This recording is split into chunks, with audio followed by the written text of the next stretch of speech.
nanay. Ika guys, maglinis tayo ng bintana habang nasa wheelchair yung aking pasyente. Tara guys, samahan niyo ako. Linis muna tayo ng bintana habang nasa wheelchair yung aking pasyente. Ayan.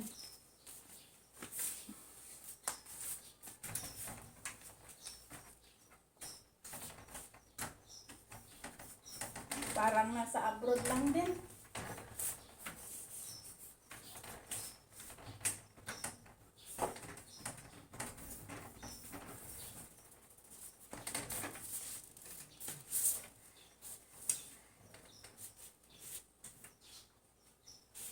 Yung aming bahay guys, walang taas, pero yung kapitbahay may taas yun. Saka dalawa lang kami dito ng aking pasyente. Kaya ito yung buhay caregiver. Katulong. Caregiver na katulong patagalinis ng bintana. Lahat.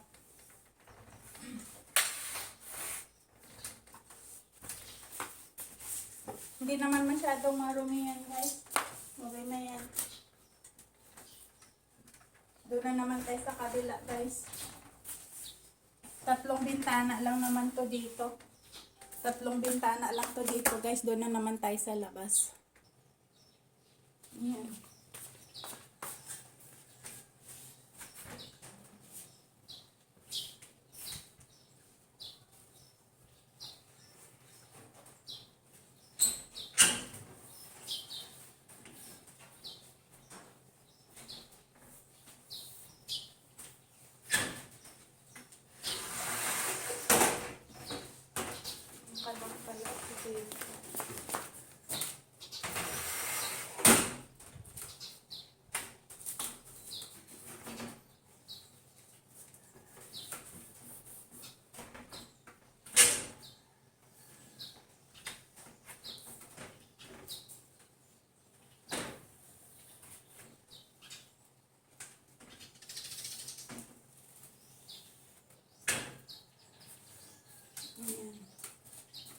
Tapos doon na naman sa kabila guys, doon na naman tayo sa kabila kasi 3 bintana lang naman tong dito sa bahay. Lipat natin doon sa may bandang kusina.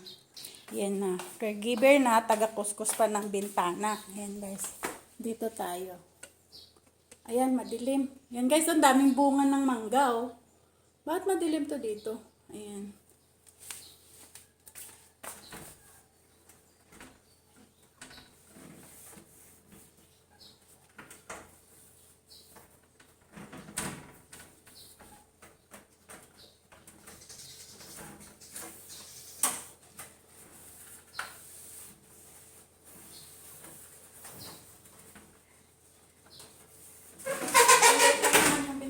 Dito banda guys.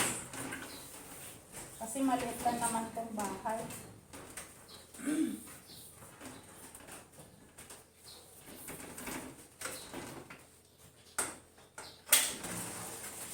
Guys, so ang daming bunga ng mangga. O, ayan o.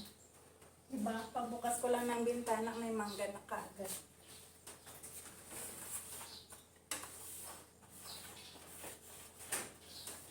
Sa kabila pala, hindi ko nalinisan yung ano niya, hamba. Balikan natin yan guys. Hindi naman to masyadong marumi.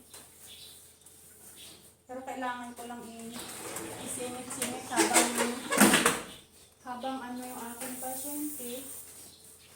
Nasa wheelchair, kailangan ko siya isingit-singit. Hindi naman siya ganong marumi. Ayan guys, so ang daming bunga. Daming bunga ng mangga guys.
Lilipat ulit tayo dun sa kabila guys.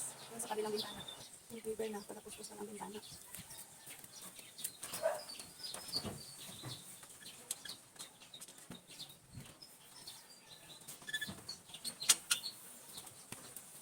Maliit lang naman yung bintana dito guys. Saka maliit lang naman yung bahay. Dalawang kwarto, may sala, may kainan. Ang unlat. Ang laki ng lapad ng lopi ay yung tinatayo na may 100 square meter. Pangit kasi nakaupo ko sa loob, tinitingnan ko bintana. Ang dumi. Kasi yung pinalitan ko dito guys, hindi naglilinis. Siyempre, sanay tayo sa ibang bansa. Kahit naman tayo yung bintana na inakit natin para lang malinisan. Diba? Malinis naman. Sikot ko sa kabila.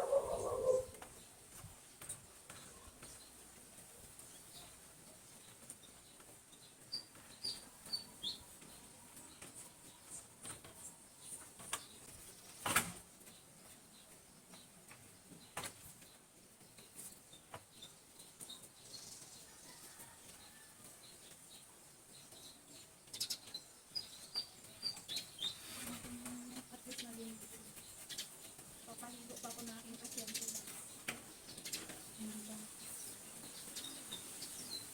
At least kahit paano nalinis. Ayan guys, ang daming bunga ng mangga oh. Ito guys oh. Ito guys oh. Oh, diba? I-tour ko muna kay sandali. Para gusto nyo kumain ng mangga. Ayan guys oh. Mangha na lang kayo ng mangga. Guys oh. Ayan. Ayan guys oh. Ayan guys oh. Ayan. Kunin nyo na lang. Gusto nyo kumain ng mangga guys. Ayan oh. Ayan. Ang dami doon sa taas oh. Sa may bubong. Ayan guys. Doon pa sa kabila guys. Ang ganda ng mga ano ng ibon guys. Nasaan guys oh. Ayan guys oh. May pukot sila na ano ng ibon doon. Ayan guys. Ayan guys. May mga malalaki. Ayan guys. May saging sa likod. So diba? O, diba yung paglilinis ng bintana, sulit?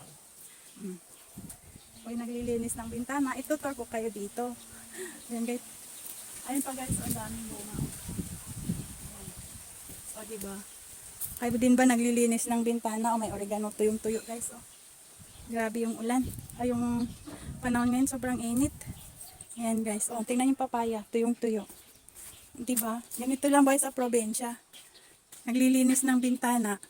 May kasamang patortor pa sa taniman. Hindi naman akin. O, di ba akin na rin kasi nandito yung nalagay. Dito yung nilalaga ay naano ko araw-araw guys. So pag nag-direct live ako yan. Oh. Di ba? Saan pa kayo? Naglinis ng bintana. Nakator pa kayo dito. Yung bahay ng kapitbahay. Yan guys. Tapos doon yung nyug doon sa kabila. Doon naman doon sa kabila yung bahay namin. Malapit na walking distance lang dito. Bahay, ang kapitbahay, di ba? Inis din kayo ng bintana. I-tour nyo din kami sa labas ng bahay nyo. Di ba? Parang bahay ko na rin. Di ba? Thanks for watching. Bye-bye and God bless. And don't forget and click the notification, like, subscribe, and share so that lagi kayong updated sa aking mga latest video na i-upload. Bye-bye and God bless. Ako po ang inyong panglingkod, si Proud Nanay.